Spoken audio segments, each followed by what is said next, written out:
শহীদ ওসমান হাদিকে যারা ভয় পায় হত্যা করে তারাই উদীচী, ছায়ানট, প্রথম আলো, ডেইলি স্টারের উপর হামলা করে। মঙ্গলবার সকালে উদীচী কার্যালয়ে সংবাদ সম্মেলনে কথা বলেন সংগঠনটির কেন্দ্রীয় নেতারা। তাদের মতে এটি কোনো বিচ্ছিন্ন ঘটনা নয়, বরং পরিকল্পিত আক্রমণ। সরকারি সহযোগিতা নয়, সাধারণ মানুষের চাঁদায় হবে উদীচীর পুনর্নির্মাণ। আরও জানাচ্ছেন সুমনা সুমি।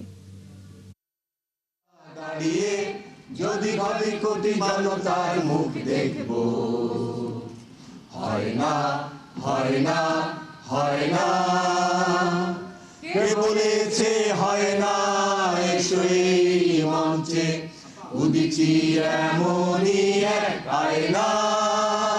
আগুনে পোড়াই তবলা, আর কখনো তুলবে না দাদরা বা কাহারবার তাল। তবে পুড়ে যাওয়া সেলাই মেশিনটি শত শত ঝলমলে পোশাকের স্মৃতি বহন করে চলেছে। গিটার সাক্ষী হয়ে আছে কত শত তরুণের ধূসর স্বপ্নের। সম্প্রতি দুর্বৃত্তদের দিয়ে আগুনে পুড়ে ছাই হয়েছে উদীচীর 57 বছরের সাংস্কৃতিক ইতিহাস। সেই সাথে পুড়ে গেছে অসংখ্য শিল্পী ও সংস্কৃতি কর্মীর শ্রম, স্মৃতি, স্বপ্ন ও ভালোবাসা।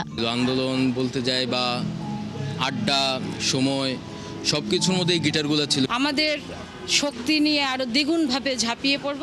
আমাদের এই আন্দোলনে আমরা সংগ্রামী থাকব, থেকেই আমরা কাজ করে যাব।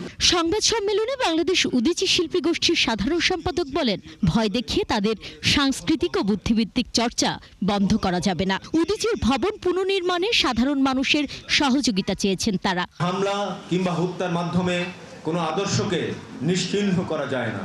আসামিদের শনাক্তকরণ বা গ্রেপ্তারের বিষয়ে কোনো স্পষ্ট তথ্য পাওয়া যায়নি। এই দীর্ঘসূত্রতা আমাদের গভীরভাবে উদ্বিগ্ন করেছে।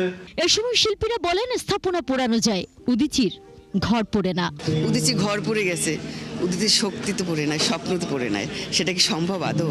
যারা ওসমান হাদিকে হত্যা করেছে তারাই আসলে উদীচীকে হামলা করেছে। যদি বলে যে ওসমান হাদির হত্যার কারণে উদীচীতে হামলা হয়েছে, বিষয়টা এরকম না।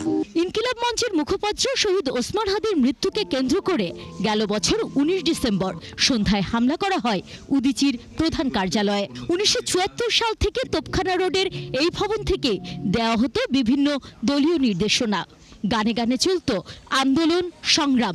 পুড়ে যাওয়া আসবাবপত্র, বাদ্যযন্ত্র নিয়ে উদীচী কেন্দ্রীয় কার্যালয়ে চলছে উন্মুক্ত প্রদর্শনী।